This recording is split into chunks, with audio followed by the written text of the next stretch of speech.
Degree is the formality, sorry to say this, आप सभी MBA करेंगे, एक डिग्री लेंगे, मार्कशीट मिलेगी, बट उसके बाद में एंड में आपकी स्किल डिपेंड करेगा। आप किसी भी इंटरव्यू देने जाएंगे, डिग्री वहाँ तक बस इम्पोर्टेंट पार्ट है आपका।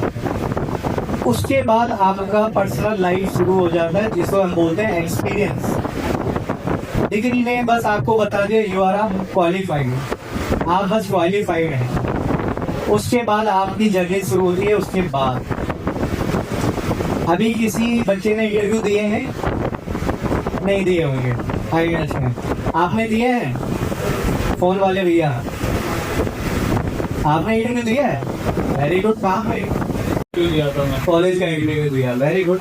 क्या कैसा एक्सपीरियंस रहा उसमें आपका? अच्छा एक्सपीरियंस रहा। क्या क्या पूछा उसमें? उन्होंने AI के बारे में पूछा। AI के बारे में, वेरी गुड। आपको पता है AI अभी से नहीं है, बहुत पहले से है। कब से है? वो तो नहीं था। मैंने बोला ना सर, इंफॉर्मेशन सब पर है, बस डायरेक्शन और उसका पास्ट क्या है वो नहीं है। रामायण काल से AI चल रहा है मेरे भाई।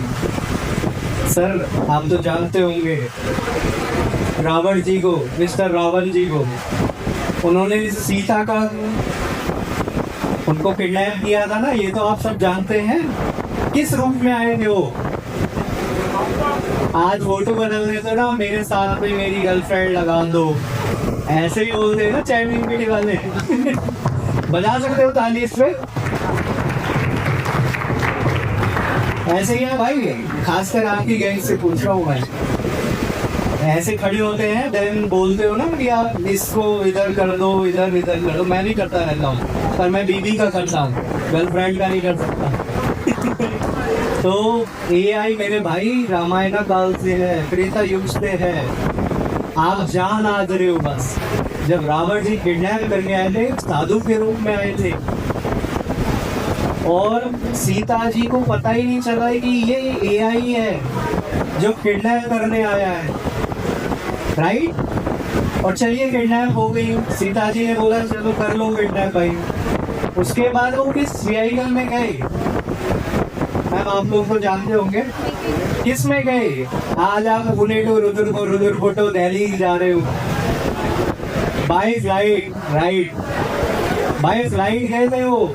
और सुनिए, आप तो एक मंजिल वाले देख रहे हो आज भी टाइम में, उसको हम बोल देते इतना बड़ा है, बिजनेस क्लास वाले को कहते हैं यार इसमें तो हम सो के भी जा सकते हैं।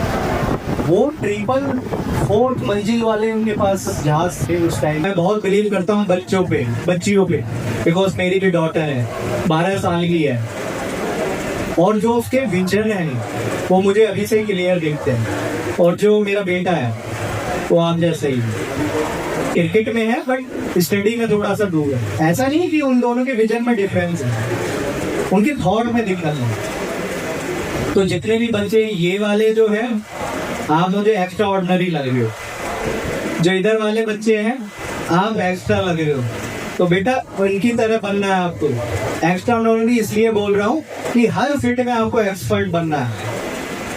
जो AI में जाना चाहता है वो AI में जाइए, जो बिजनेसमैन बनना चाहता है बिजनेसमैन बनना चाहते हैं। कितने लोग भगवान को मानते हैं? चलिए सर, आप तो उस समय के हैं, आप भगवान खुद ही प्रकट हो जाते थे, तो अच्छी चीज है कि आप भगवान को मानते हैं। बाबा नील करोली को मानते हो? भगवान क्यों बोला जा रहा है उनको? भगवान नहीं थे वो, ऐसा मैं मानता हूँ। वो तो हमारी तरह ही एक आम आदमी बन के आए थे, बट उनकी जो स्टडी थी, जिसको सिद्धियां बोलते हैं, वो इतनी परफेक्ट थी। उनका विजन क्लियर था कि उनको क्या करना है, और वो आज उस रूप में पूजे जा रहे हैं जिसको हम भगवान का दर्जा दिए जा रहे हैं। राम भगवान आपकी तरह ही आए थे, कृष्ण जी आपके ही तरह आए थे इस संसार में। उन्होंने सब चीजें देखी, हर जीवन जिया उन्होंने, चाइल्डहुड वाला, टीन वाला, एडल्ट वाला, देन उससे भी अपर एज वाला।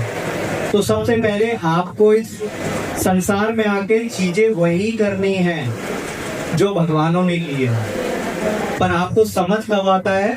जब एक एज आती है। अभी अमरीश पुरी को सब जानते हो, DDLG सबने देखी होगी।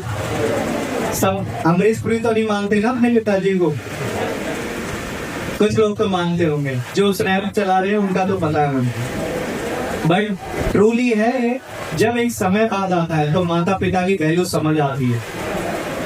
तो जितने भी यंग स्टार हैं, जितने भी लोग आज यहाँ बैठे हुए हैं, सबसे पहले एजुकेशन एक अपनी जगह है, सबसे पहले माता पिता की सेवा। अगर जो इसमें परफेक्ट हो गया, उसको किसी भगवान को पूछने की जरूरत नहीं पड़ेगी। This is my personal experience.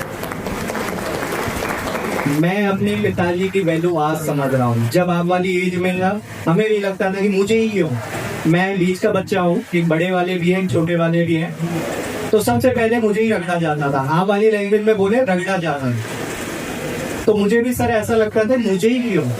But एक माता पिता ऐसे होते हैं सर, जो बच्चों की पहचान पहले ही कर लेते हैं कि किस बच्चे को किस डायरेक्शन में जाना है।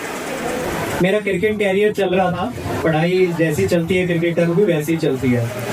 बट एक दौर ऐसा आया सर, मुझे पढ़ाई की वैल्यू समझ आती है। तो मैंने जैसे भी डिस्टेंस से सर ओपन यूनिवर्सिटी से 12th करी। उसके बाद सर मैंने कोई डिग्री नहीं ली, मेरी सारी डिग्री बुक से और गूगल से हुई। उसके बाद मुझे और समझ आने लगा कि स्टडी की क्या वैल्यू है। प्रैक्टिकली तो कर रहा हूँ सर, सारी चीजें चल रही थी, मशीनरी चल रही है, कंपनी में लोग देख रहा हूँ, काम करते हुए देख रहा हूँ। फिर मुझे समझ आया कि कुछ प्रोफेशनल कोर्सेज होते हैं। I am the now MBA funnel course, I am completely my MBA। और अब मेरा मन करता है जब मैं IAS और IPS के साथ में रहता हूँ कि और पढ़ लेते हैं। बट मैं आपको एक चीज जरूर बताना चाहूंगा कि डिग्री आपकी स्किल्ड को कहीं भी नहीं छीन सकती। मैंने आपको ये बड़ी गहरी बात बोली है, आप इस बात को बांधना लॉक कर लीजिएगा। डिग्री आपके बस इंटरव्यू तक काम आएगी। मैं डिग्रियों के खिलाफ नहीं हूँ। असली परीक्षा शुरू होती है डिग्री के बाद। जब आप फील्ड में जाते हैं और आपका इंटरव्यू ले रहे होते हैं और आपने अपने CV में लिखा होता है और उसके बारे में आपको कुछ भी नहीं पता है, उसके बाद आपसे पूछते हैं कि आपका एक्सपीरियंस क्या है, तो आप लोग क्या कहेंगे, आई एम अ फ्रेशर। उसके बाद सर जिंदगी शुरू होती है।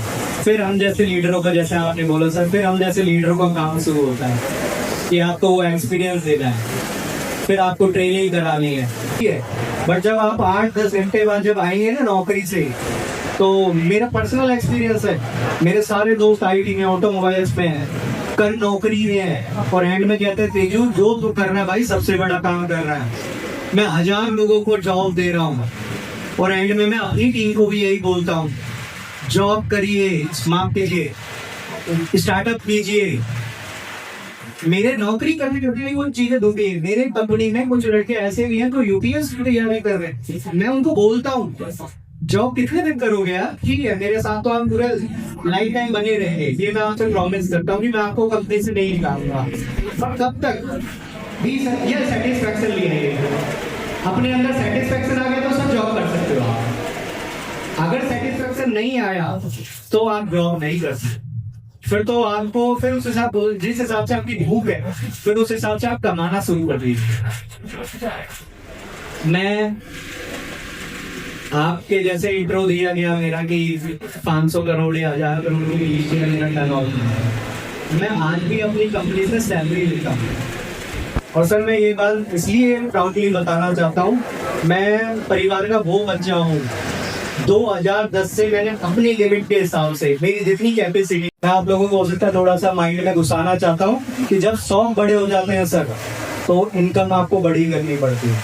मेरे पे हार्ले है 36-40 लाख के बीच की, जब उसकी EMI डेट आती है ना सर, तो सब समझ आ जाता है कि जिम्मेदारी क्या होती है। मेरे पे डिफेंडर है, जब उसकी EMI आ जाती है ना, आ भी गई है कि कुछ मैसेज आ जाते हैं, 1 से 5 तारीख तक मुझे लगता है मेरी लाइफ के सबसे अच्छे दिन है, जिसमें लगता है कि मेरी इनकम अच्छी है।